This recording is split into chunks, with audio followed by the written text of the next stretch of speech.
9, 11. Field at 3,500 feet, maintain 3,000 runway.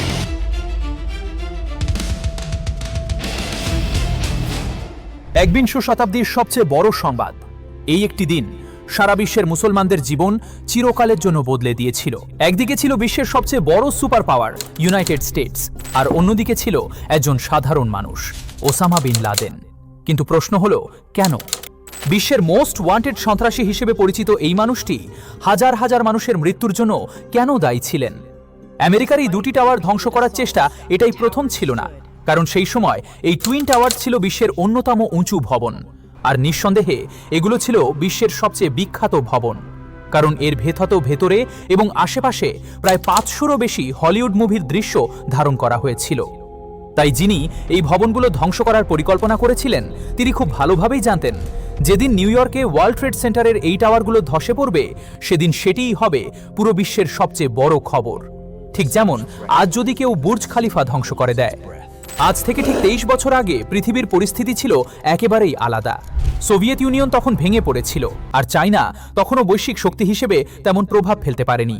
সেই সময় আমেরিকাই ছিল বিশ্বের একমাত্র সুপার পাওয়ার, যার শক্তিকে চ্যালেঞ্জ করার মতো পৃথিবীতে আর কেউ ছিল না। কিন্তু হঠাৎ এক সাধারণ দিনে সেপ্টেম্বর 11, 2001, 19 জন ব্যক্তি আমেরিকার 4টি বড় যাত্রীবাহী বিমান হাইজ্যাক করার উদ্দেশ্যে আলাদা আলাদা বিমানবন্দরে পৌঁছান।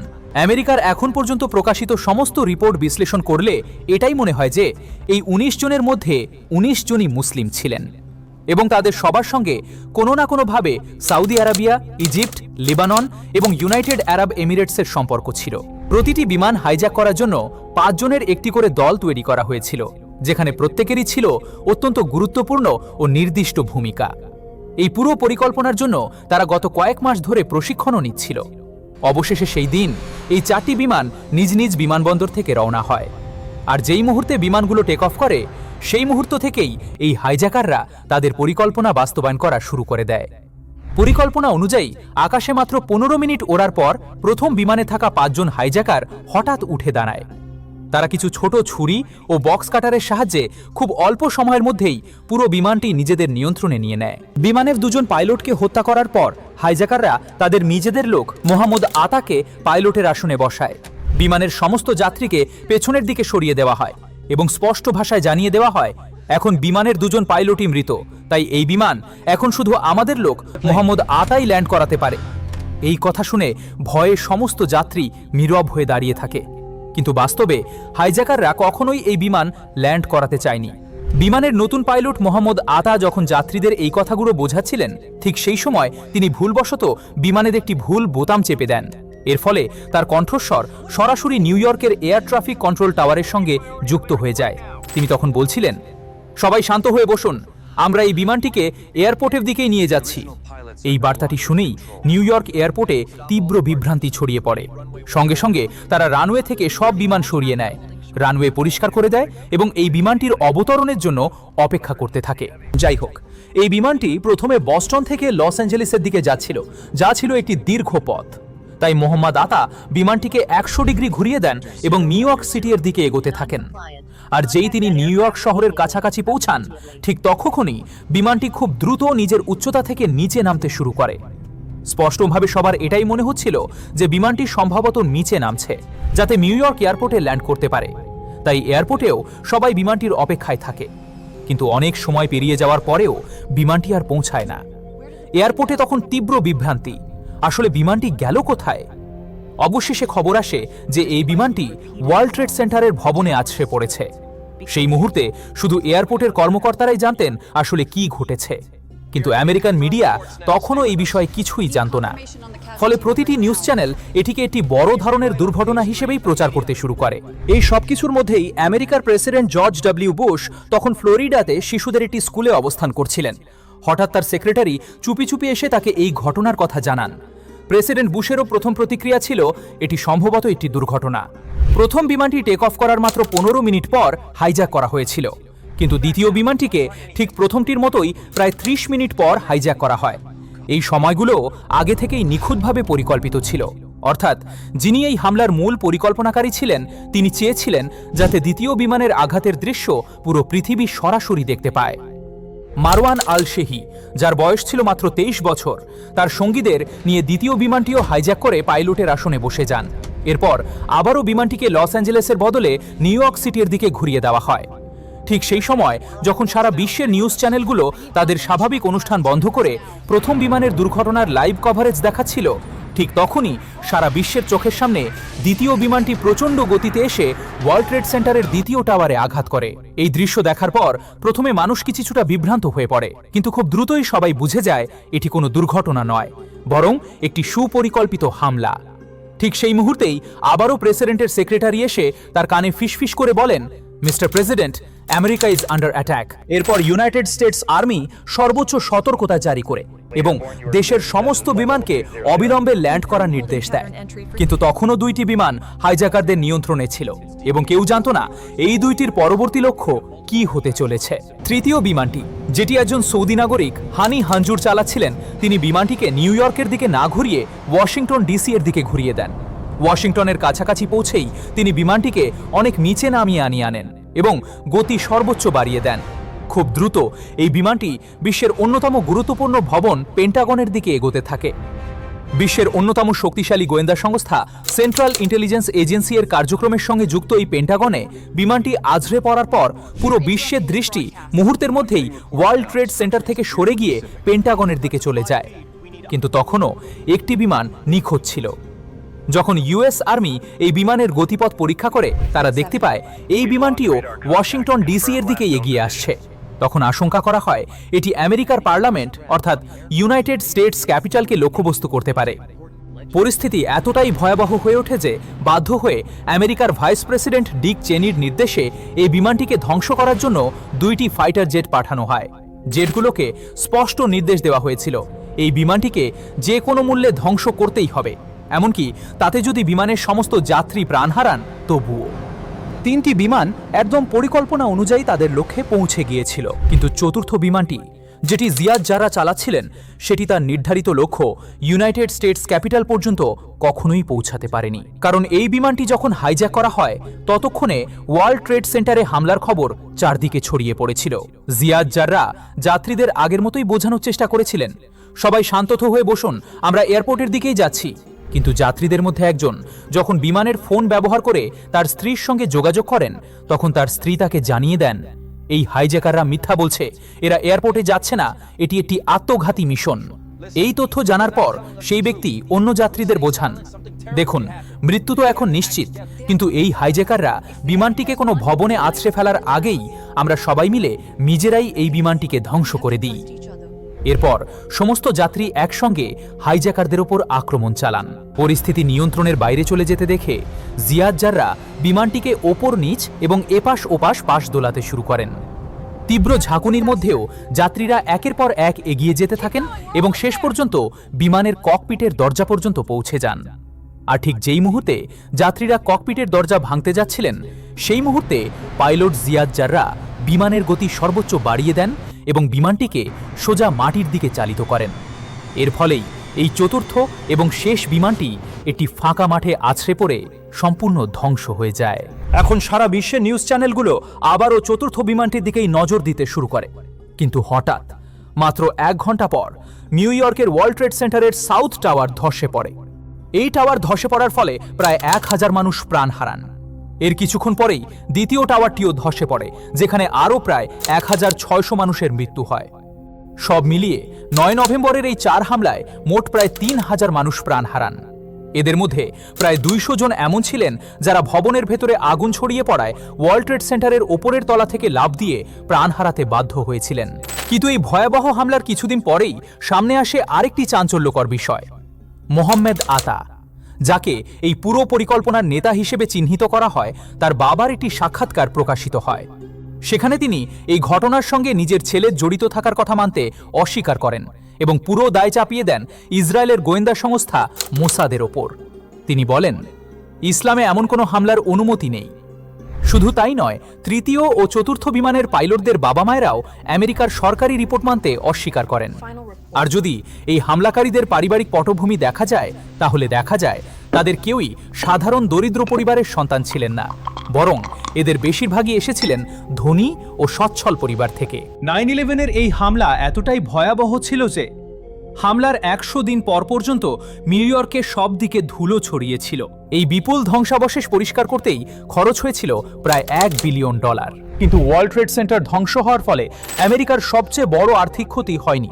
আসল ক্ষতিটা হয়েছিল এই ভবন থেকে সামান্য দূরে থাকা আরেকটি জায়গায়, যেটাকে মানুষ প্রায় ভুলে যায়, আর সেই জায়গাটির নাম নিউ ইয়র্ক স্টক এক্সচেঞ্জ। এই হামলার পরই আমেরিকার আর্থিক বাজারে আতঙ্ক ছড়িয়ে পড়ে।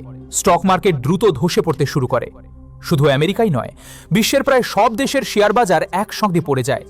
এর মধ্যে সবচেয়ে বড় ধাক্কা খায় বার্কশায়ার হ্যাথাওয়ে, যার মালিক ওয়ারেন বাফেট। বলা হয় এই হামলার সরাসরি প্রভাবেই আমেরিকার প্রায় $1.4 ট্রিলিয়ন আর্থিক ক্ষতি হয়। আমেরিকার জিডিপি, যা এর আগে নিয়মিতভাবে 4 থেকে 5% হারে বাড়ছিল, 2001-এর এই হামলার পর নেমে আসে 1%-এরও নিচে। কিন্তু ঠিক তখনই যখন স্টক এক্সচেঞ্জে প্রায় সব কোম্পানির শেয়ার মূল্য পড়ে যাচ্ছিল, তখন কিছু কোম্পানি ছিল যারা ক্ষতির বদলে অস্বাভাবিকভাবে লাভ করতে শুরু করে। এই কোম্পানিগুলোর শেয়ার দ্রুত বাড়তে থাকে, আর এই কোম্পানিগুলো ছিল যুদ্ধাস্ত্র নির্মাতা প্রতিষ্ঠান। বন্দুক, ফাইটার জেট, ট্যাঙ্ক এবং সামরিক সরঞ্জাম তৈরির কোম্পানি। আমেরিকার প্রায় সব বড় বিনিয়োগকারী তখন তাদের টাকা এই যুদ্ধাস্ত্র প্রস্তুতকারক কোম্পানিগুলোর দিকেই ঢালতে শুরু করেন। কিন্তু প্রশ্ন হলো, তারা এমনটা কেন করছিলেন? কারণ সবাই জানতো নভেম্বর 11-এর পর আমেরিকা চুপ করে বসে থাকবে না। এই হামলার প্রতিশোধ নিতে আমেরিকা খুব বড় একটি যুদ্ধ শুরু করতে যাচ্ছে। আর সেই কারণেই পুরো বিশ্বের নজর তখন গিয়ে পড়েছিল আমেরিকার প্রেসিডেন্ট জর্জ ডব্লিউ বুশের দিকে। সবাই জানতে চাইছিল কে এবং কেন দুনিয়ার সবচেয়ে শক্তিশালী সুপার পাওয়ার আমেরিকার সঙ্গে এমন করার সাহস পেল। সেই সময় পুরো আমেরিকা ক্ষোভে, ভয়ে এবং প্রতিশোধের আগুনে ফুঁসছিল। এই ভয়াবহ হামলার কিছুদিন পর অবশেষে আমেরিকার প্রেসিডেন্ট জর্জ ডব্লিউ বুশ পুরো বিশ্বের সামনে আসেন। তিনি স্পষ্টভাবে জানিয়ে দেন, এই হামলার পেছনে কোনো দেশ বা সরকার জড়িত ছিল না, বরং এটি ছিল একটি সন্ত্রাসী হামলা। আর এই হামলার সঙ্গে জড়িত ছিল মাত্র একটি সংগঠন, আল কায়দা। সেই সংগঠনের নেতা ছিলেন উসামা বিন লাদেন, যিনি তখন এসব ঘটনা থেকে অনেক দূরে নিরাপদে আফগানিস্তানে অবস্থান করছিলেন। এখন যখন পুরো বিশ্ব এই হামলার জন্য উসামা বিন লাদেনকেই দায়ী করতে শুরু করে, ঠিক তখনই তিনি সামনে এসে আল জাজিরার কাছে সাক্ষাৎকার দিয়ে বলেন, এই হামলার সঙ্গে আমার কোনো সম্পর্ক নেই। তবে একই সঙ্গে তিনি আরও কিছু অস্পষ্ট বক্তব্য দেন, যার কারণে সারা বিশ্বের মানুষ দ্বিধা ও বিভ্রান্তিতে পড়ে যায়। আসলে তিনি দায়ী কিনা? এই হামলার পর শুধু উসামা বিন লাদেনই নন, বরং সারা বিশ্বের মুসলিম স্কলার ও ইসলামী চিন্তাবিদরা প্রকাশ্যে এসে এই হামলার তীব্র নিন্দা জানান।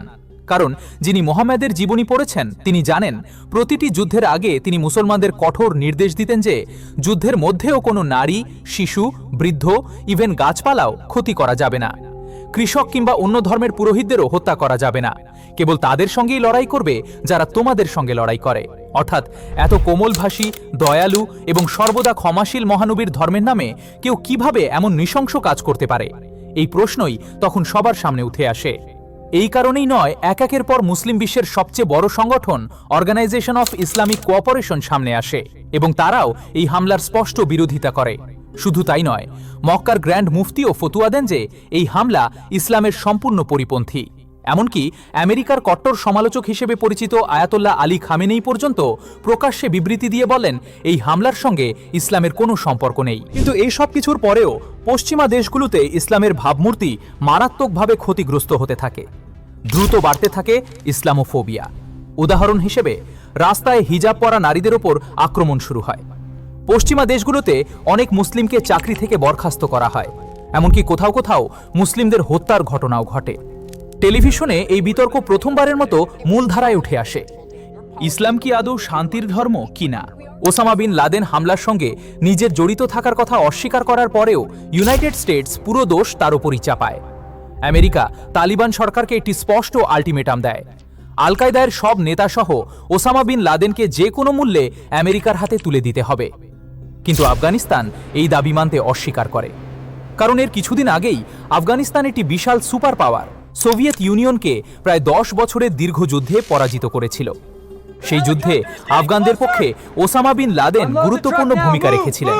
আর সেই কারণেই তালেবান সরকার, যার নেতা ছিলেন মুল্লা মোহাম্মদ ওমর, ওসামা বিন লাদেনকে বিশেষ সম্মান করতেন। তালেবান তখন আমেরিকার সরকারকে স্পষ্টভাবে জানায়, আপনারা যার ওপর দোষ চাপাচ্ছেন সেই ব্যক্তি তো নিজেই বলছে যে সে এসব করেনি। আপনারা আমাদের প্রমাণ দিন, আমরা নিজেরাই তার বিচার করব। প্রমাণ ছাড়া আমরা আমাদের অতিথিকে কারো হাতে তুলে দিতে পারি না। কিন্তু আমেরিকা এই প্রস্তাব প্রত্যাখ্যান করে। তাদের অবস্থান ছিল কঠোর। আমি একটি সুপার পাওয়ার, আর তুমি একটি দরিদ্র দেশ। তোমাকে প্রমাণ দেওয়ার কোনো প্রয়োজন আমার নেই। এই ব্যক্তিকে আমার হাতে তুলে দাও, নতুবা আমরা আফগানিস্তানে হামলা চালিয়ে তালেবান সরকারকে ধ্বংস করে দেব। কারণ আমেরিকার জেনারেলরা আগেই তাদের সামরিক বিশ্লেষণের সিদ্ধান্তে পৌঁছেছিলেন, তালেবান তাদের সামনে সর্বোচ্চ কয়েক সপ্তাহের বেশি টিকে থাকতে পারবে না। এরপরই তাদের সম্পূর্ণ নিশ্চিহ্ন করে দেওয়া হবে। কিন্তু তালিবান, যারা জাতিগতভাবে পাঠান, তারা তাদের সিদ্ধান্তে অটল থাকে। কোনো চাপের কাছেই তারা নতি স্বীকার করেনি। ফলে ইউনাইটেড স্টেটস ধীরে ধীরে আফগানিস্তানে সামরিক হামলার পূর্ণ পরিকল্পনা শুরু করে দেয়। যুদ্ধ এড়ানোর জন্য তালেবান শেষবারের মতো আরেকটি প্রস্তাব দেয়। তারা আমেরিকাকে জানায়, আমরা ওসামা বিন লাদেনকে কোনো তৃতীয় দেশের হাতে তুলে দিতে রাজি আছি, এমন একটি দেশ যারা আপনার কথায়ও নয়, আমাদের কথায়ও নয়, স্বাধীনভাবে বিচার করবে। কিন্তু সেই সময় আমেরিকা নিজের শক্তি ও ক্ষমতার অহংকারে ডুবেছিল।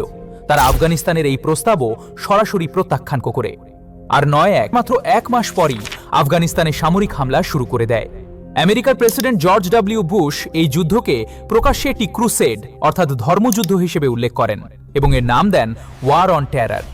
এরপর স্থলপথ, আকাশপথ সব দিক থেকেই আমেরিকান সেনারা আফগানিস্তানের দিকে অগ্রসর হতে থাকে। আফগানিস্তানের ভেতরে তালেবানের বিরুদ্ধে সবচেয়ে শক্তিশালী যে নেতা ছিলেন আহমদ শাহ মাসুদ, আমেরিকা তার বাহিনীকে পূর্ণ সমর্থন দেয়। আর আমেরিকার সামরিক পরিকল্পনা অনুযায়ী খুব দ্রুতই তালেবান সরকারকে সরিয়ে দিয়ে তারা পুরো আফগানিস্তানের নিয়ন্ত্রণ নিয়ে নেয়।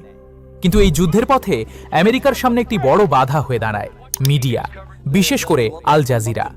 কারণ তখন পর্যন্ত বিশ্বের প্রায় সব বড় মিডিয়া শুধু আমেরিকার দৃষ্টিভঙ্গিই দেখাচ্ছিল, কিন্তু আল জাজিরাই ছিল একমাত্র চ্যানেল যারা দুই পক্ষকেই দেখাচ্ছিল, আমেরিকান পক্ষ, আফগান পক্ষ। আল জাজিরা তাদের সম্প্রচারে এমন সব দৃশ্য দেখায় যেখানে আমেরিকান জেট শুধু তালেবান যোদ্ধাদের নয়, বরং সাধারণ আফগান নাগরিকদেরও লক্ষ্যবস্তু করছে। এই বাস্তব চিত্র তখনও বিবিসি বা সিএনএন দেখাচ্ছিল না। এর ফলে আমেরিকার সেনাবাহিনী চরম ক্ষুব্ধ হয়ে ওঠে। আফগানিস্তানে হামলা শুরুর মাত্র 4 সপ্তাহ পরেই কাবুলে আল জাজিরার সদর দপ্তরে একটি আমেরিকান মিসাইল আঘাত হানে, যাতে তারা আর সেখান থেকে সংবাদ সংগ্রহ করতে না পারে। শুধু তাই নয়, আল জাজিরার একজন ক্যামেরাম্যানকে বিশ্বের সবচেয়ে কুখ্যাত কারাগার গুয়ান্তানামো বেয়ে পাঠানো হয় এই চ্যানেলের কণ্ঠরোধ করার জন্য। আমেরিকান জেনারেলদের পরিকল্পনা শুরুতে একদম সঠিকই মনে হয়েছিল, কারণ 9/11-এর মাত্র 3 মাস পরই আফগানিস্তানে তালেবান সরকারের পতন ঘটে। তালেবান ক্ষমতা হারায় আর আফগানিস্তান কার্যত কোনো কেন্দ্রীয় নেতৃত্ব ছাড়াই পড়ে যায়। এই শূন্যতার সুযোগে ইউনাইটেড স্টেটস আফগানিস্তানের জন্য নতুন নেতা খোঁজা শুরু করে। বন শহরে একটি বড় আন্তর্জাতিক সম্মেলনের আয়োজন করা হয়, যেখানে কিছু আফগান নেতাকে আমন্ত্রণ জানানো হয়। সেখানেই জার্মানি থেকেই আফগানিস্তানের জন্য একজন নতুন নেতা নির্বাচন করা হয়।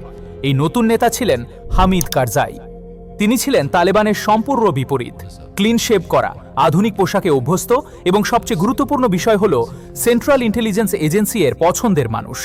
আমেরিকা হামিদ কারজাইকে আফগানিস্তানের নতুন প্রেসিডেন্ট হিসেবে প্রতিষ্ঠিত করে।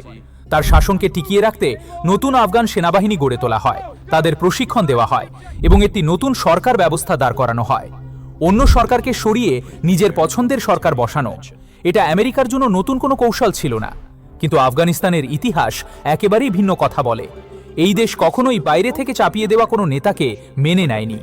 তার উপর হামিদ কারজাইয়ের সরকার এতটাই দুর্নীতিগ্রস্ত হয়ে ওঠে যে আফগান জনগণ ধীরে ধীরে তার প্রতি আস্থা হারাতে শুরু করে। এইভাবেই সময় গড়াতে থাকে। বাইরে থেকে দেখলে মনে হচ্ছিল তালেবান এই যুদ্ধে পুরোপুরি হেরে গেছে, কিন্তু বাস্তবতা ছিল ভিন্ন। মাত্র 2 বছর পর 2003 সালে আমেরিকা হঠাৎ করেই আরেকটি নতুন যুদ্ধ শুরু করে, ইরাক ওয়ার। এই যুদ্ধের ফলে আমেরিকার সামরিক ও রাজনৈতিক মনোযোগ আফগানিস্তান থেকে সরে গিয়ে পুরোপুরি ইরাকের দিকে চলে যায়। এই যুদ্ধের মূল লক্ষ্য ছিল সাদ্দাম হোসেনকে ক্ষমতা থেকে সরানো, আর সেই লক্ষ্য পূরণ করতে আমেরিকা তখন একটি বিশাল মিথ্যার আশ্রয় নিয়েছিল, যে মিথ্যাটি পরবর্তীতে তারা নিজেরাই স্বীকার করতে বাধ্য হয়। যখন ইউনাইটেড স্টেটসের মনোযোগ আফগানিস্তান থেকে সরে যেতে থাকে, ঠিক তখনই তালিবান ধীরে ধীরে মুল্লা মোহাম্মদ ওমারের নেতৃত্বে আবার সংগঠিত হতে শুরু করে। তারা আমেরিকান বাহিনীর ওপর ছোট ছোট গেরিলা হামলা চালাতে থাকে, নীরবে কিন্তু ধারাবাহিকভাবে। ইতিমধ্যেই ইরাকে সাদ্দাম হোসেনের শাসনের অবসান ঘটে, কিন্তু সেই যুদ্ধেও আমেরিকা এমন কিছু মারাত্মক ভুল করে বসে যেগুলো আর গোপন রাখা সম্ভব ছিল না। এর সবচেয়ে ভয়াবহ উদাহরণ ছিল ইরাকে আমেরিকার একটি কারাগার থেকে ফাঁস হওয়া কিছু ছবি। সেই ছবিগুলোতে দেখা যায় আমেরিকান সৈন্যরা ইরাকি বন্দীদের সঙ্গে চরম অমানবিক আচরণ করছে। এই ছবিগুলো মুহূর্তের মধ্যেই সারা বিশ্বের মিডিয়ায় ছড়িয়ে পড়ে, আর এর ফলাফল ছিল ভয়াবহ। আমেরিকার বৈশ্বিক ভাবমূর্তি মারাত্মকভাবে ক্ষতিগ্রস্ত হয়। অন্যদিকে আফগানিস্তানের তালেবান এই ছবিগুলোকে অস্ত্র হিসেবে ব্যবহার করতে শুরু করে। তারা আফগান জনগণকে বোঝাতে থাকে, দেখুন আমেরিকার জেলে মানুষদের সঙ্গে কি করা হয়। ইরাকে এই নির্যাতনের ঘটনাগুলোর কারণেই যখন আমেরিকার president George W Bush Iraq সফরে যান, তখন সেখানে এক বিক্ষোভকারী তার দিকে জুতো নিক্ষেপ করে, যা বিশ্বজুড়ে প্রতীক হয়ে দাঁড়ায়। এই সব ঘটনার ফলে আমেরিকা শুধু ইরাকেই নয়, আফগানিস্তানেও দুর্বল হলো এবং তালেবান পুনরায় শক্তিশালী হতে লাগলো। এছাড়া তালেবানের শক্তির একটি কারণ এটাও ছিল যে আফগানিস্তান একটি গোত্রভিত্তিক বা উপজাতি ভিত্তিক সমাজ। যখনই আমেরিকান বাহিনী কোনো একজন আফগানকে হত্যা করত, তখন তার পুরো পরিবার, এমনকি পুরো গোত্র তালেবানের সঙ্গে যোগ দিত। ফলে বাস্তবতা ছিল এমন, আফগানদের হত্যা করে তালেবানকে দুর্বল করার বদলে আমেরিকা অনিচ্ছাকৃতভাবেই তালেবানকে আরও শক্তিশালী করে তুলছিল। সময়ের সঙ্গে সঙ্গে তালেবানের সদস্য সংখ্যা শুধু বাড়তেই থাকে, আগের যে কোনো সময়ের চেয়ে আরও বেশি। যেমনটা আমরা আগেই বলেছিলাম, এর আগে ওসামা বিন লাদেন 9/11 হামলায় জড়িত থাকার কথা অস্বীকার করেছিলেন। কিন্তু 2004 সালের ইউএস ইলেকশনের ঠিক আগে হঠাৎ করেই ওসামা বিন লাদেনের একটি ভিডিও প্রকাশ্যে আসে। সেই ভিডিওতে তিনি সরাসরি আমেরিকান জনগণের উদ্দেশ্যে কথা বলেন এবং 9/11-এর পুরো দায় নিজের কাঁধে নেন। এই ভিডিওতে ওসামা বিন লাদেন সেই 19 জনের জন্য দোয়া করেন যারা 9/11 ঘটিয়েছিল। শুধু তাই নয়, তিনি আমেরিকাকে একটি স্পষ্ট সতর্কবার্তাও দেন যে প্রয়োজনে তিনি আবারও এমন হামলা চালাতে পারেন। অর্থাৎ 9/11-র প্রায় 3 বছর পর ওসামা বিন লাদেন প্রকাশ্যেই এই হামলার সম্পূর্ণ দায় স্বীকার করেন। এই বক্তব্য প্রকাশের পর আমেরিকার রাজনীতিতে বড় পরিবর্তন আসে। প্রেসিডেন্ট জর্জ ডব্লিউ বুশ আবারও রাজনৈতিকভাবে শক্ত অবস্থানে ফিরে আসেন এবং অল্প সময়ের মধ্যেই নির্বাচনে জয়ী হন। নির্বাচনে জয়ের পর জর্জ বুশ আবার আফগানিস্তানে ওসামা বিন লাদেনকে ধরার জন্য সেনাবাহিনী পাঠান। কিন্তু বাস্তবতা ছিল ভিন্ন। পরবর্তী 4 বছর না ওসামা বিন লাদেনকে খুঁজে পাওয়া যায়, না আফগানিস্তান পুরোপুরি নিয়ন্ত্রণে আনা যায়, আর না তালিবানকে নির্মূল করা সম্ভব হয়। যে যুদ্ধটি শুরুতে মাত্র কয়েক উইক্সের জন্য পরিকল্পিত ছিল, সেই আফগান যুদ্ধ 9/11-এর পর টানা 10 বছর ধরে চলতে থাকে, শেষহীন সংঘাত আর রক্তপাতের মধ্যে। এরপর ক্ষমতায় আসেন আমেরিকার নতুন প্রেসিডেন্ট বারাক ওবামা। নির্বাচনের সময় তিনি প্রতিশ্রুতি দিয়েছিলেন এই যুদ্ধ কমাবেন, কিন্তু ক্ষমতায় এসে তিনি যুদ্ধ কমানোর বদলে আরও বিস্তৃত করেন। ওবামা আফগানিস্তানের দিকে আরও বেশি সেনা পাঠান, যার ফলে সেখানে আমেরিকান সেনার সংখ্যা বেড়ে যায় 1 লাখের বেশি। একই সঙ্গে তিনি ড্রোন হামলা ও বিমান হামলার মাত্রাও বহুগুণ বাড়িয়ে দেন, যার সরাসরি প্রভাব পড়ে আফগানিস্তানের সাধারণ মানুষের জীবনে। তারই সরকারের সময় অবশেষে 9/11-এর ঠিক 10 বছর পর 2011 সালে আমেরিকা ওসামা বিন লাদেন সম্পর্কে একটি গুরুত্বপূর্ণ সূত্র পায়। জানা যায় তিনি আর আফগানিস্তানে নন, বরং পাকিস্তানে আত্মগোপন করে আছেন। তবে এই ঘটনাকে ঘিরে দুটি ভিন্ন ভাষ্য রয়েছে। একটি হলো আমেরিকা ও পাকিস্তান সরকারের সরকারি ভাষ্য, আর অন্যটি এসেছে কিছু প্রবীণ অনুসন্ধানী সাংবাদিকদের কাছ থেকে। সরকারি ভাষ্য অনুযায়ী ওসামা বিন লাদেন তার 3 স্ত্রী, সন্তান এবং নাতি-নাতনিদের সঙ্গে গত কয়েক বছর ধরে পাকিস্তানের আব্বোটাবাদ শহরে বসবাস করছিলেন। সেখানে আমেরিকা এককভাবে একটি গোপন অপারেশন চালিয়ে তাকে শনাক্ত করে এবং হত্যা করে, যার ব্যাপারে পাকিস্তানের সেনাবাহিনী বা সরকারের নাকি বিন্দুমাত্র ধারণা ছিল না। কিন্তু এই ঘটনার আরেকটি ভিন্ন ব্যাখ্যা দেন কিছু প্রবীণ সাংবাদিক। তাদের মধ্যে সবচেয়ে আলোচিত নাম সিমোর হার্শ। তার মতে আমেরিকা ওসামা বিন লাদেনকে ধরিয়ে দেওয়ার জন্য আগে থেকেই $25 মিলিয়ন পুরস্কার ঘোষণা করেছিল। এই বিপুল অঙ্কের লোভে পাকিস্তান সেনাবাহিনীর এক অবসরপ্রাপ্ত কর্নেল ইকবাল সাইদ খান গোপনে ওসামা বিন লাদেনের অবস্থান আমেরিকার সেন্ট্রাল ইন্টেলিজেন্স এজেন্সিকে জানিয়ে দেন। এই তথ্য যাচাই করার জন্য আমেরিকা শাকিল আফ্রিদির মাধ্যমে অ্যাবোটাবাদে একটি ভুয়া টিকাদান কর্মসূচি চালু করে।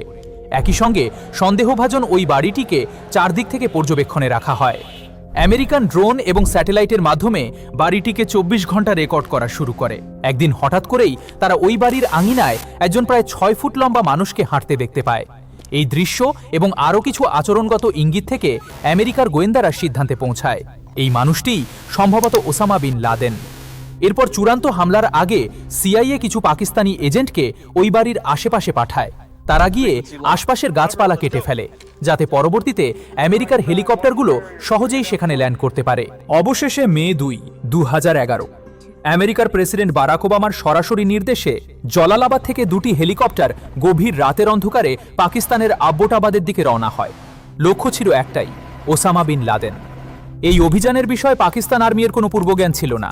অন্যদিকে আমেরিকার ভেতরে হোয়াইট হাউসে বসে প্রেসিডেন্ট ওবামা এবং তার মন্ত্রিসভার সদস্যরা পুরো অভিযানটি লাইভ পর্যবেক্ষণ করছিলেন একটি স্ক্রিনে নিঃশব্দ উত্তেজনায়। হেলিকপ্টার দুটি ওসামা বিন লাদেনের বাড়ির ভেতর অবতরণ করে। মাত্র 40 মিনিটের একটি তীব্র অভিযানের পর তাকে গুলি করে হত্যা করা হয়। এরপর তার মৃতদেহ সঙ্গে নিয়েই হেলিকপ্টারগুলো আফগানিস্তানে ফিরে যায়। সেখানে ডিএনএ টেস্টের মাধ্যমে নিশ্চিত করা হয় নিহত ব্যক্তিটি সত্যিই ওসামা বিন লাদেন। পরিচয় নিশ্চিত হওয়ার পর তার মৃতদেহের ছবি তোলা হয়। তারপর ওসামা বিন লাদেনের লাশ সমুদ্রে ফেলে দেওয়া হয়। আমেরিকান সেনাবাহিনীর ব্যাখ্যা অনুযায়ী তাকে মাটিতে দাফন না করে সমুদ্রে ফেলে দেওয়ার কারণ ছিল একটাই, যাতে ভবিষ্যতে কেউ তার কবরকে ঘিরে বড় কোনো মাজার বা স্মৃতিস্তম্ভ তৈরি করতে না পারে। এই অভিযানের পর central intelligence agency Osama bin লাদেনের মৃতদেহের ছবি আমেরিকার প্রেসিডেন্টের কাছে পাঠায়, কিন্তু প্রেসিডেন্ট ওবামা সেই ছবি প্রকাশ করতে স্পষ্টভাবে অস্বীকার করেন। পাকিস্তানে আজও অনেক মানুষ আছেন যারা ওসামা বিন লাদেনের অ্যাবোটাবাদে থাকার ঘটনাকে বিশ্বাস করতে চান না। তাদের মতে পুরো ঘটনাটি ছিল একটি বিশাল নাটক বা ষড়যন্ত্র। কিন্তু বাস্তবতা বলছে এই ধারণাটি সঠিক নয়, কারণ অ্যাবোটাবাদ অভিযানের কিছুদিন পরেই আল কায়দা তাদের গোপন ওয়েবসাইটে আনুষ্ঠানিকভাবে ওসামা বিন লাদেনের মৃত্যুর কথা স্বীকার করে এবং ঘোষণা দেয় এর প্রতিশোধ তারা অবশ্যই নেবে। এর পরপরই তালিবানও তার মৃত্যুকে স্বীকার করে। এমনকি ওসামা বিন লাদেনের নিজের ছেলে হামজা বিন লাদেনও প্রকাশ্যে এই ঘটনার সত্যতা নিশ্চিত করেন। তাই প্রশ্ন থেকেই যায়, যখন আমেরিকা এবং আল কায়দা উভয় পক্ষই এই মৃত্যুর বিষয়টি স্বীকার করেছে, তখন পাকিস্তানের একাংশ মানুষ কেন এখনো এটি মানতে চায় না? ওসামা বিন লাদেনের 5 জন স্ত্রীর ঘরে মোট 11 জন ছেলে ছিল। তার বড় ছেলে আবদুল্লাহ বিন লাদেন আজও সৌদি আরবের জেদ্দা শহরে নীরবে নিজের ব্যবসা পরিচালনা করছেন। তবে তার প্রতিটি গতিবিধির ওপর সৌদি সরকারের কড়া নজরদারি রয়েছে। ওসামার দ্বিতীয় ছেলে ওমর বিন লাদেন প্রকাশ্যে তার বাবা এবং তার আদর্শের বিরোধিতা করেন। তিনি ওসামা বিন লাদেনের বিরুদ্ধে একটি বইও লিখেছেন, যেখানে তিনি স্পষ্টভাবে বলেন তার বাবার পথ ছিল ভুল। তৃতীয় ছেলে সাদ বিন লাদেন একসময় ওসামা বিন লাদেনের ডান হাত হিসেবে পরিচিত ছিলেন। এমনকি ওসামা তাকে নিজের পরে আল কায়দার নেতা বানাতে চেয়েছিলেন, কিন্তু তাকে 2009 সালেই হত্যা করা হয়, ওসামার মৃত্যুর আগেই। ওসামার ছেলেদের মধ্যে সবচেয়ে আলোচিত ছিলেন তার চতুর্থ ছেলে হামজা বিন লাদেন।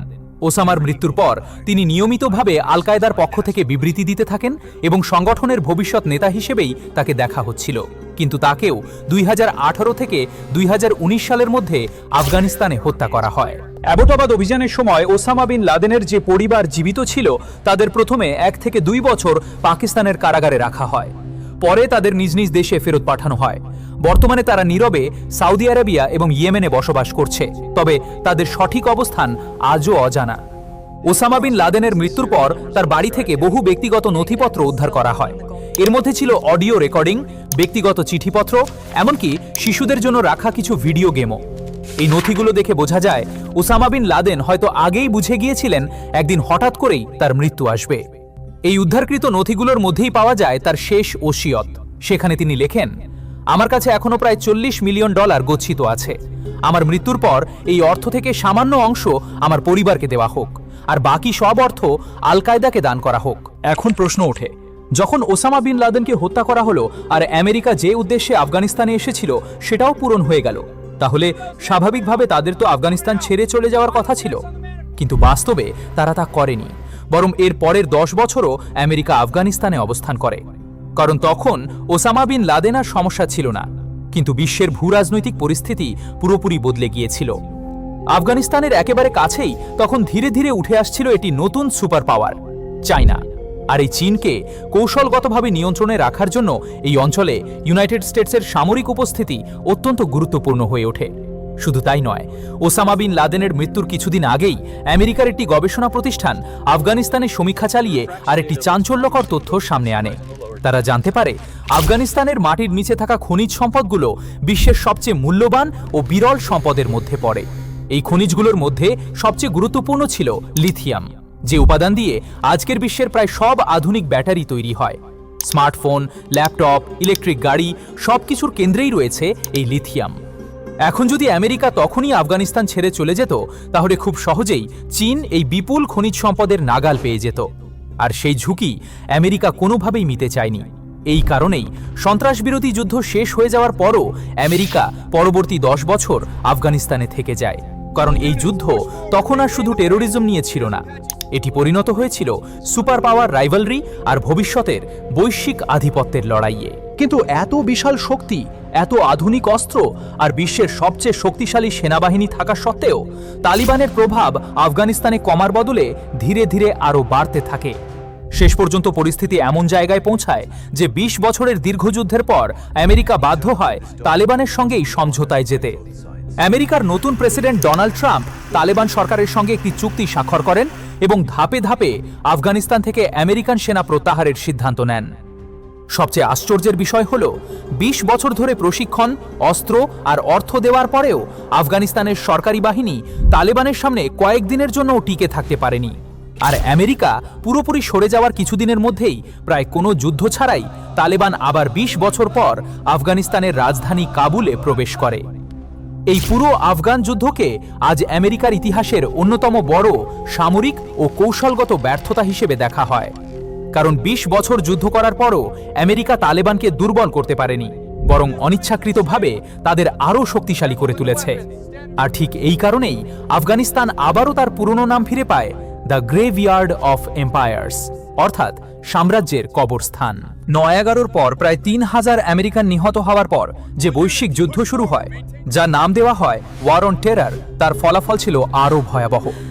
এই যুদ্ধের কারণে এখন পর্যন্ত সারা বিশ্বে 4.6 মিলিয়ন অর্থাৎ 46 লাখ মানুষ মারা গেছেন, আর প্রায় 40 মিলিয়ন মানুষ নিজেদের ঘরবাড়ি হারিয়ে শরণার্থী হতে বাধ্য হয়েছেন, যাদের অধিকাংশেরই 9/11-এর সঙ্গে সরাসরি কোনো সম্পর্ক ছিল না। এবার যদি এই ওয়ার অন টেররের খরচের দিকে তাকানো যায়, তাহলে চিত্র আরও ভয়ঙ্কর। শুধু সরাসরি সামরিক খরচেই প্রায় $2 ট্রিলিয়ন ব্যয় হয়েছে, আর ব্রাউন ইউনিভার্সিটির গবেষণা অনুযায়ী এই যুদ্ধে আমেরিকার মোট ব্যয় পৌঁছেছে প্রায় $8 ট্রিলিয়ন। এই যুদ্ধের ফলে ক্ষতিগ্রস্ত হয়েছে আমেরিকার সাধারণ জনগণও এবং আফগানিস্তানের সাধারণ মানুষও। কিন্তু আশ্চর্যের বিষয় হলো, এই দীর্ঘ যুদ্ধ থেকে প্রকৃত অর্থে লাভবান হয়েছে মাত্র একটি পক্ষ, আর সেটি হলো অস্ত্র উৎপাদনকারী কর্পোরেশনগুলো। উদাহরণ হিসেবে ধরা যায় লকহিড মার্টিন। এই যুদ্ধের আগে কোম্পানিটির শীর্ষ কর্মকর্তারা যেখানে বছরে কয়েক মিলিয়ন ডলার আয় করতেন, ওয়ার অন টেরর চলাকালীন সময়ে সেই আয় বেড়ে যায় বহু গুণ। অর্থাৎ যে যুদ্ধ শুরু হয়েছিল টেরোরিজম ঠেকানোর নামে, তার সবচেয়ে বড় বিজয়ী হয়ে দাঁড়ায় ওয়ার ইন্ডাস্ট্রি। তো আজকের জন্য শুধুমাত্র এই পর্যন্তই। ভিডিও ভালো লাগার সবচেয়ে খুব সুন্দর ইজাহার হলো ভিডিওটিকে লাইক করে আপনার প্রিয়জন এবং ফ্যামিলির মাঝে অবশ্যই শেয়ার করুন। আর এমন ভিডিও আরও দেখার জন্য আমাদের চ্যানেলটিও সাবস্ক্রাইব করে রাখতে পারেন। আপনাদের সঙ্গে আমি নাহিদ, আমাদের সঙ্গে জুড়ে থাকার জন্য শুক্রিয়া।